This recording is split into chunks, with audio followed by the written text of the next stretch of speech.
Hello everyone, welcome back to my YouTube channel. I hope you all are okay guys. तो आज की class का हमारा topic रहेगा रॉबर्ट माल्थस थ्योरी। और ये थ्योरी किससे रिलेटेड रहेगी? पॉपुलेशन से रिलेटेड।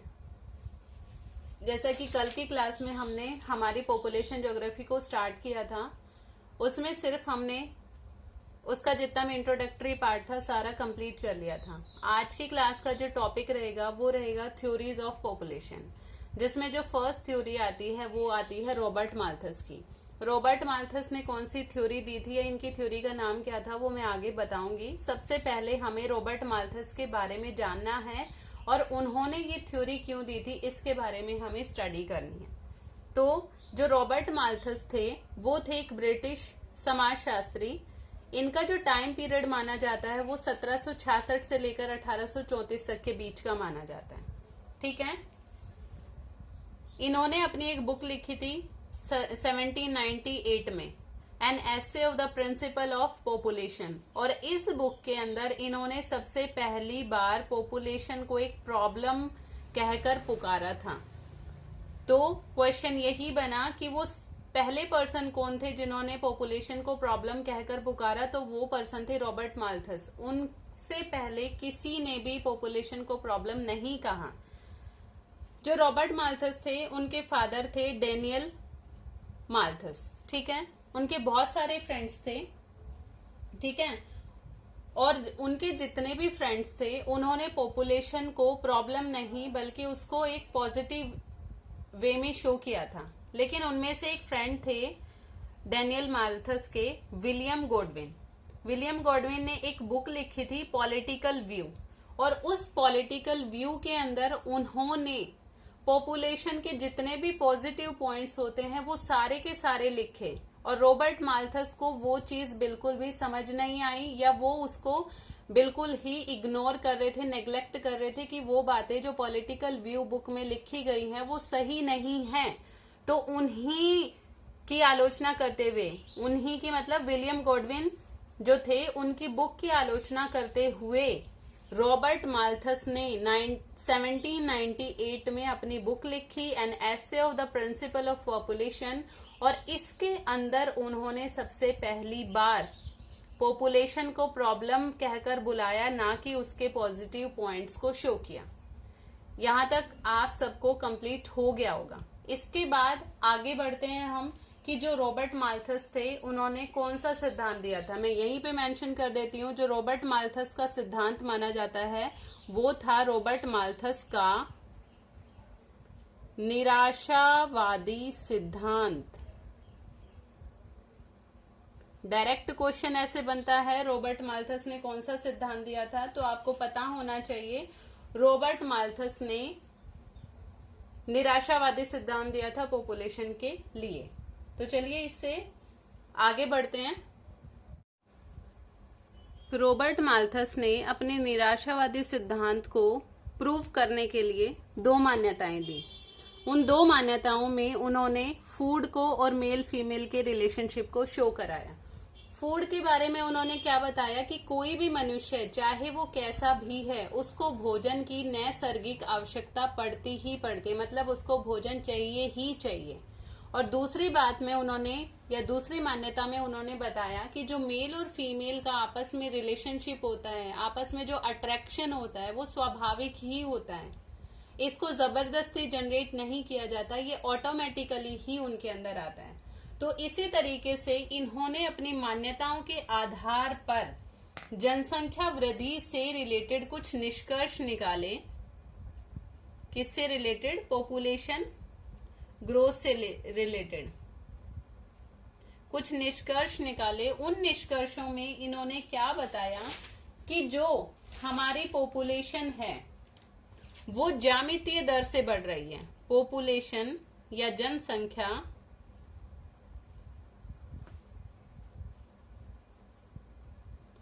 ज्यामितीय गति से बढ़ रही है। बढ़ रही है, मैं एरो से शो कर रही हूं इसको। जैसे कि ज्यामितीय गति से कैसे कि जैसे 1, 2, 4, 8, 16, 32 इस तरीके से ये बढ़ती चली जा रही है। और उसके बाद जो हमारी संसाधन है, ठीक है, जो हमारे संसाधन हैं वो कैसे वृद्धि से गति कर रहे हैं, वो गणितीय गति या गणितीय दर से, ज्यामितीय दर से गति कर रहे हैं, और ये गणितीय दर से गति या वृद्धि कर रहे हैं। तो इस तरीके से संसाधन गणितीय वृद्धि से कैसे 1 2 3 4 5, तो इस तरीके से अगर आप इन दोनों के बीच में कंपैरेटिवली देखते हो तो आप क्या पाएंगे कि हमारा जो जनसंख्या है वो इतनी ज्यादा स्पीडली बढ़ रही है कि हमारे जो संसाधन है एक टाइम पे फिनिश हो जाएंगे और हमारी पॉपुलेशन इतनी ज्यादा इंक्रीज हो जाएगी। ठीक है, इस तरीके से फिर माल्थस ने ये जो सारे की सारी सिचुएशन है इसको एक ग्राफ के थ्रू भी शो कराया और एक फैमिली ट्री के थ्रू भी शो कराने की कोशिश की है। फैमिली ट्री के थ्रू कैसे, उन्होंने क्या बताया, सबसे पहले फैमिली ट्री में उन्होंने बताया कि जो हमारी पॉपुलेशन की ग्रोथ है, पॉपुलेशन की ग्रोथ एरो से बना रही हूं मैं, आप समझ जाइएगा। पॉपुलेशन हमारी कैसे ग्रोथ कर रही है, जैसे ये 1, इनके 2 बच्चे हुए, यहाँ पे 2, फिर इनके ऊपर 4, फिर इनके भी आगे बच्चे होंगे, ठीक है, 8, फिर इनके आगे। तो इस तरीके से उन्होंने शो किया कि ये जो सिचुएशन है कुछ इस तरीके से शो कर रही है कि जो पॉपुलेशन है वो बहुत ही ज्यादा रैपिडली बढ़ती चली जा रही है। और इसके लिए उन्होंने ये बताया कि हर 25 वर्ष में, हर 25 साल के अंदर जो हमारी पॉपुलेशन है वो 2 टाइम ग्रोथ कर जाती है, 2 गुना वृद्धि कर जाती है। तो आप देख लीजिए, एक पे अगर 25 है, दूसरे पे 50, तो इस तरीके से बढ़ती बढ़ती ये बहुत ज्यादा बढ़ जाएगी। लेकिन जो हमारे संसाधन हैं, हमारे रिसोर्सेज हैं, वो किस तरीके से वृद्धि कर रहे हैं, वो गणितीय गति से वृद्धि कर रहे हैं। तो इस तरीके से एक सिचुएशन ऐसी आएगी कि उस पर्टिकुलर रीजन के अंदर लोगों को भूखा मरना पड़ेगा। ठीक है, उसके बाद अगर ग्राफ के थ्रू उन्होंने शो करने की कोशिश की है, आप ग्राफ के थ्रू भी एक बार देख लीजिए। उन्होंने कुछ इस तरीके से ये पॉपुलेशन को शो किया और ये आपकी फूड सप्लाई को शो किया। तो इन्होंने वही बताया था कि हमारी जो पॉपुलेशन है वो कैसे बढ़ रही है, ज्यामितीय गति से बढ़ रही है। ठीक है, और जो हमारे फूड हैं वो गणितीय गति से बढ़ रहे हैं। तो आप यहाँ पे इसको एक ग्राफ के थ्रू भी इजीली समझ पाएंगे कैसे उन्होंने बताया। देखो, ये इससे मिल गया, ये इससे, लेकिन यहाँ पे आते आते देखिए 8 का 4 से, यहाँ पे आते आते हमारे पास जो फूड की कंडीशन है, यहाँ से 4 लोगों को ही खाना मिलेगा, बाकी के जो 4 बच गए वो कहाँ जाएंगे, 5 पे फिर इतने बढ़ गए। तो इस तरीके से यहाँ के जो आधे बचे लोग हैं, जो इतने मिल गए वो तो ठीक है, लेकिन बाकी के लोगों को क्या भूखा मरना पड़ेगा। तो इस तरीके से रॉबर्ट माल्थस ने अपनी थ्योरी दी। ठीक है, तो उसके बाद आगे इन्होंने क्या बताया, इन्होंने बताया कि हम इस पॉपुलेशन वृद्धि के ऊपर कैसे कंट्रोल कर सकते हैं। ठीक है, या इसको कैसे नियंत्रण में ला सकते हैं। इन्होंने 2 रीजंस बताए, एक तो सकारात्मक या आप कृत्रिम साधन यूज करके, और दूसरा इन्होंने बताया नकारात्मक। ये पहला हो गया, दूसरा हमारा हो गया नकारात्मक या प्राकृतिक साधन। अब देखिए, जो कृत्रिम साधन होंगे, कृत्रिम साधन किसके द्वारा बनाए जाएंगे, मानव के द्वारा, और हमारे जो प्राकृतिक साधन होंगे वो बनाए जाएंगे प्रकृति द्वारा। ठीक है, तो इन्होंने कैसे बताया कि हम कैसे पॉपुलेशन पे कंट्रोल कर सकते हैं। इन्होंने बताया सकारात्मक के लिए हम क्या कर सकते हैं, देरी से विवाह। अगर किसी का विवाह देरी से होता है तो उस कंडीशन में भी हमारी जो पॉपुलेशन है वो कंट्रोल हो जाएगी। और दूसरा इन्होंने बताया संयम, कि अगर हम खुद के ऊपर कंट्रोल रखते हैं, संयम रखते हैं, तो उस चीज की वजह से भी हमारी पॉपुलेशन इतनी ज्यादा नहीं बढ़ेगी।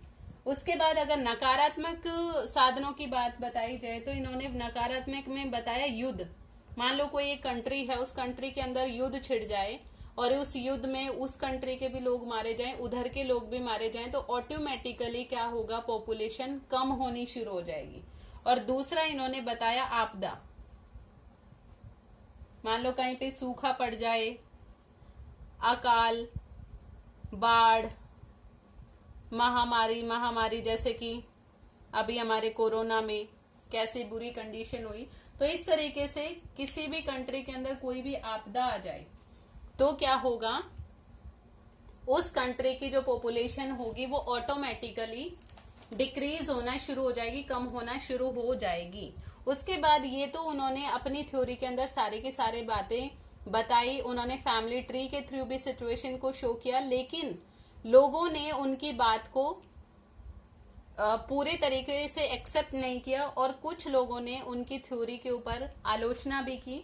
उन्होंने जो शुरू में माल्थस ने अपनी 2 मान्यताएं दी थी, 2 मान्यताओं में पहले उन्होंने क्या बोला था कि सबकी भोजन की नैसर्गिक आवश्यकता होती है और जो हमारे मेल फीमेल होते हैं उनके ऊपर एक स्वाभाविक रिलेशनशिप पाया जाता है। तो उसी के ऊपर आलोचना करते हुए बताया कि उनके बीच में ना सिर्फ स्वाभाविक सिचुएशन पाई जाती है बल्कि वो भावनात्मक रूप से भी, मानसिक रूप से भी एक दूसरे से जुड़े हुए होते हैं और वो जो भी रिलेशनशिप बनाते हैं, जो भी वो रिप्रोडक्शन करते हैं, वो उनके सामाजिक, धार्मिक, आर्थिक सारे के सारे जो भी कॉजेज हैं, जितने भी कारक हैं, उन्हीं के ऊपर डिपेंड करती है। मतलब उनका ये कहने का था कि जो मेल फीमेल का रिलेशन आपस में बनता है वो सिर्फ ना उनका खुद के लिए होता है बल्कि वो सोसाइटी के लिए भी, उनके धर्म के हिसाब से भी, उनके जो भी कल्चर है उसके हिसाब से उसको एक्सेप्ट करके ही वो चीजें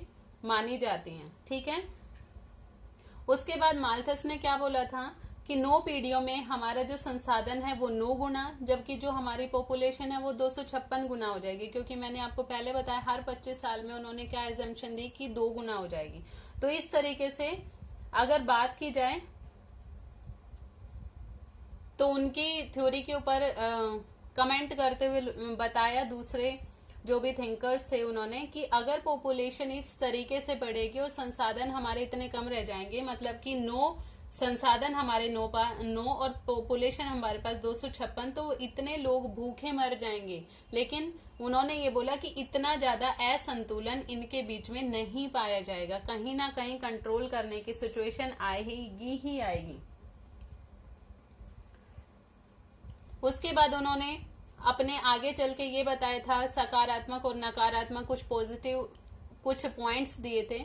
उसमें उन्होंने क्या बताया था, संयम द्वारा, देरी से विवाह करके, है ना, प्राकृतिक आपदा हो जाएगी या कोई युद्ध आ जाएगा, इस तरीके से किसी भी कंट्री की पॉपुलेशन को कंट्रोल किया जा सकता है। लेकिन एक्चुअल में जो दूसरे जोग्राफर्स थे उन्होंने ये बोला कि इन सब चीजों की भी जरूरत नहीं है। आजकल हमारे पास इतनी ज्यादा प्रिकॉशंस अवेलेबल हैं, उन प्रिकॉशंस का यूज करके भी, क्योंकि उस टाइम पे जो प्रिकॉशंस थी पॉपुलेशन को कंट्रोल करने की वो डेवलप हो चुकी थी। तो उन्होंने ये बोला कि ये सारे की सारी बातें जो माल्थस बता रहे हैं इनकी जरूरत नहीं है, हम उन प्रिकॉशंस को यूज करके भी पॉपुलेशन को कंट्रोल कर सकते हैं।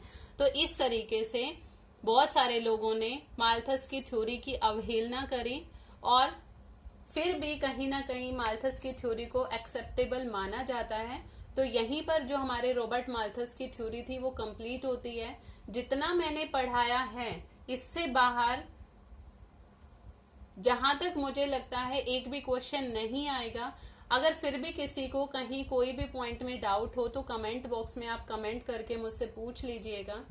इसके आगे जो हमारा नेक्स्ट रहेगा वो रहेगी कार्ल मार्क्स की साम्यवादी थ्योरी या कार्ल मार्क्स का साम्यवादी सिद्धांत। तो कल की क्लास में हम इससे आगे कंटिन्यू करेंगे। आज की क्लास के लिए इतना ही। Thank you so much. Have a good day.